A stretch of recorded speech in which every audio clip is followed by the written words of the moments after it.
সংবিধান যে ক্ষমতার কাঠামো দিয়েছে, যে মসনদ বানিয়েছে, সেই মসনদে যেই বসে সেই স্বৈরাচারী হতে পারে, কারণ সমস্ত ক্ষমতা ওই একজন ব্যক্তির হাতে কেন্দ্রীভূত।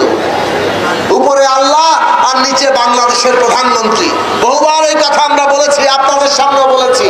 এমন ভাবে সংবিধানে ক্ষমতা দেওয়া হয়েছে, তার কোনো জবাবদিহিতা নেই, বরং তিনি সংবিধানের ঊর্ধ্বে। এই হচ্ছে বাংলাদেশের প্রধানমন্ত্রী। জনগণ ক্ষমতার কেন্দ্র হলে জনগণের কাছে জনগণের প্রতিনিধিরা জবাবদিহিতা করবে না? জনগণের নির্বাচিত প্রতিনিধি কি জনগণের উপর উঠতে পারে? তাহলে জনগণের নিচে যদি জনগণের প্রতিনিধিদের থাকতে হয়, সরকারের ক্ষমতা হতে হবে সীমিত। আর আমাদের প্রধানমন্ত্রীর হাতে সমস্ত ক্ষমতা দিয়ে দেওয়া হলো, যার ফলে তারা মানুষকে বুড়ো আঙ্গুল দেখায়। মানুষের ক্ষমতা দরকার